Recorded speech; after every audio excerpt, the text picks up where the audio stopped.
We had already been questioned 3 separate times by the Bohemian Club security, Secret Service, and Sonoma County Sheriff's Department. To evade discovery, we decided to try for one of the more remote areas of the camp, according to our map, the most southerly side, and a lookout point, an observation deck over the Russian River. While Mike Hansen was watching for the sheriff's deputies that were down the path and over the bridge in a guard shack, I began to shoot the video you just witnessed. After we turned the camera off, one of the Sonoma County Sheriff's deputies showed up and began asking us why we were filming. We calmly told him we were just sightseeing as members of the Bohemian Club. The point that has to be made here, though, is they do have hidden cameras, because there's no way that they would have been able to witness us videotaping from where the guard shack was located. And then upon walking back by the guard shack, we actually witnessed banks of television screens and wires leading up into the redwoods and disappearing. Also visible from the observation deck is the famous sunning area for the establishment lackeys and their pomps. Here you can see some of the fine carpeting out on the floaty. The long history of men enjoying themselves has even been written about in the gossip column of the San Francisco Chronicle, writing that a man on his own often gets invited back to the camp by gay bohemians. Even 100-year-old annals have admitted the homosexual activities. After escaping the sheriff's department, Mike and I traveled high into the hills to wait until dark and the beginning of the cremation of care ceremony.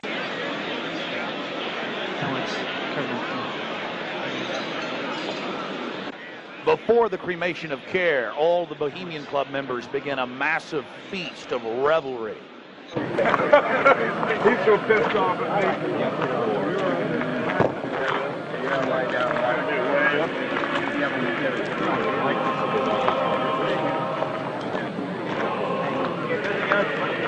When you walk away from me,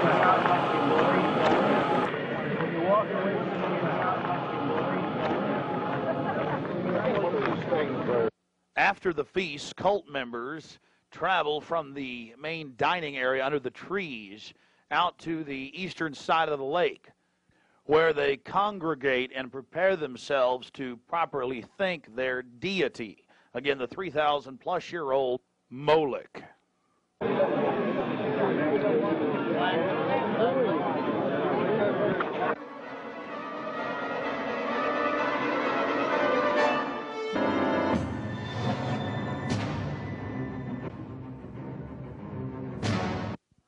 The occult activities are coming up. And then after the actual ritual, we're going to give you some more of the history surrounding it.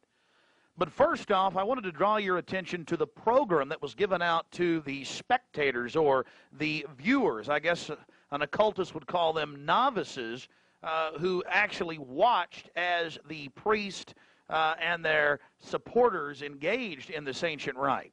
Now, you're looking at a little demon called PJ that was on the front of the actual program. It's kind of an Hieronymus Bosch style. He's got a little broom and a dustpan, and he's sweeping something up. Now, even more shocking is the figure of a human body burning in the flames. In fact, I've shown it to people that are experts in anatomy, to actual doctors, and they say that the anatomical size is that of a baby or small child. Notice how large the cranium is in comparison to the torso, that is the ribs. Understand, ladies and gentlemen, this is from the program itself given out to the establishment lackeys witnessing these sinister activities. Remember, in Babylon and Tyre, they would throw their children into fiery pits. Look at the size of the hands compared to the rest of the body. Only children show these anatomical details. Now, of course, it's been airbrushed in, but it shows the psychology. Now, this is the only skull we actually caught on tape. We've blown it up for you over one of the major meeting houses. Of course, it's not a real skull. It was extremely oversized up on the signage. The point we're trying to make here is the entire compound was literally infested with symbols of death, skulls, owls. At long last, here it is, the cremation of care unveiled.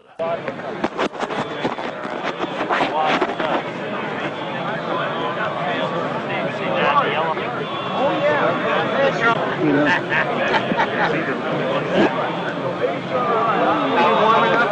Let me get you a coat. See it. I'm going to keep it covered up until...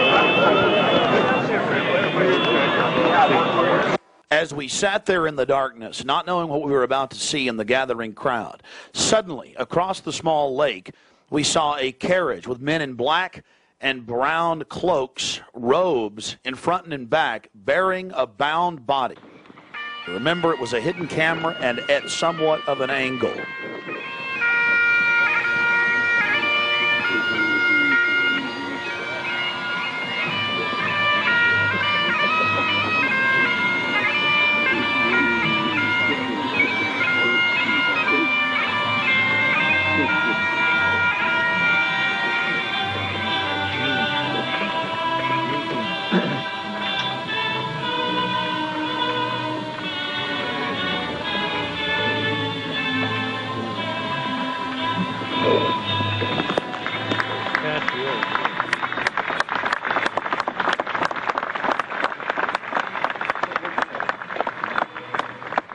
Something particularly pleasing was happening for the Bohemian Grovers with whatever developed with that crowd of men in black and brown and the bound body on the back of the buggy. They drove behind big black tarps they had hanging out of the trees. There was lots of smacking on lips of in bizarre enjoyment by the crowd. We still haven't made out exactly what was going on, but that a real sacrifice may have actually been developing according to some occult experts.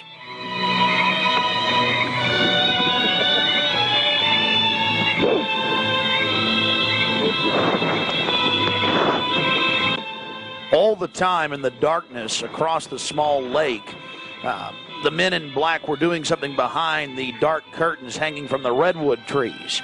Then after about 10 more minutes of music, suddenly all around the owl, activity began. Here is the main central part of the ritual. The owl is in his leafy temple. Let all within the grove be reverent before him. Lift up your heads, O ye trees, and be ye lifted up, ye everlasting spires. For behold, here is Bohemia's shrine, and holy are the pillars of this house. Breathing spiders, come not near.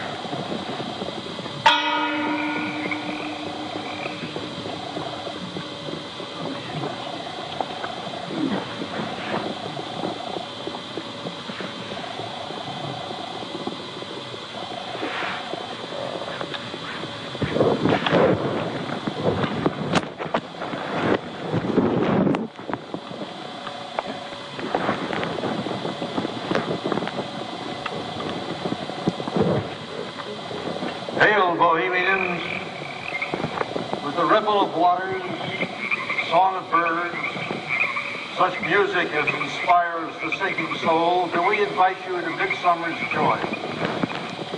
The sky above is blue, sown with stars.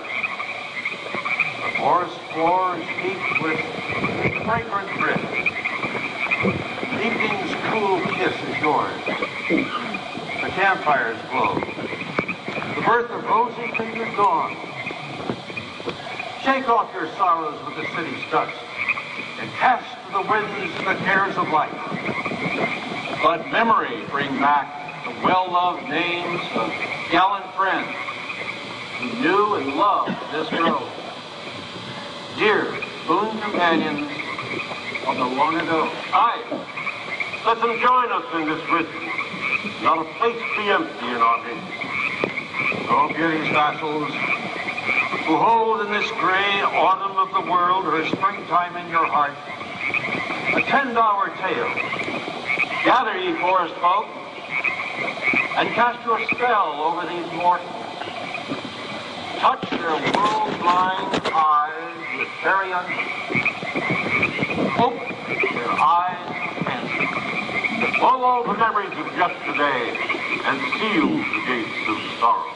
It is a dream, and yet not all a dream. Joel Kerr, in all of his works, harvest. As vanished Babylon and goodly Tyre, so shall they also vanish. But the wilding rose blows on the broken battlements of Tyre, and walks rend the stones of Babylon. For beauty is eternal, and we bow to beauty everlasting. For lasting happiness, return to one alone, and she surrounds you now. Great nature, refuge of the weary heart, and only balm for breasts that have been bruised. She hath cool hands for every favored brow, and gentlest silence for the troubled soul. The counsels are most wise. She healeth well, having such ministries as calm and sleep. She is ever faithful. Other friends may fail, but seek ye her in any quiet place. Smiling, she will rise and give to you her kiss. So must ye come as children. Little children that believe nor ever doubt her beauty and her faith, nor deem her tenderness can change or die.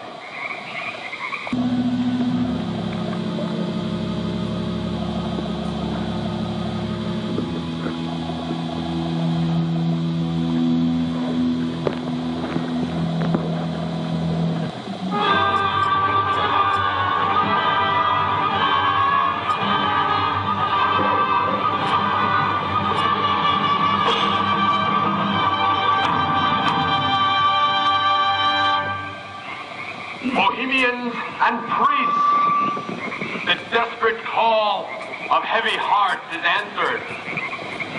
By the power of your fellowship, dull care is slain.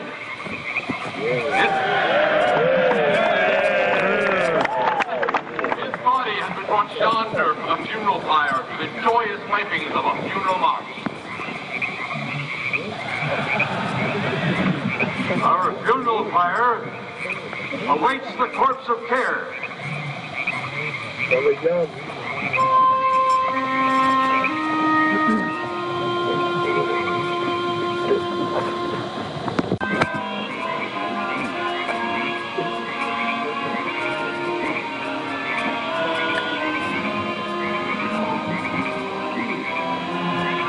Here you have the boatman, his face is painted up like a skull, bringing the bound body across the water. Again, we'll have enhanced video of this later. And let's see if you can pick up all of the different occultic meanings in the speeches you're about to hear.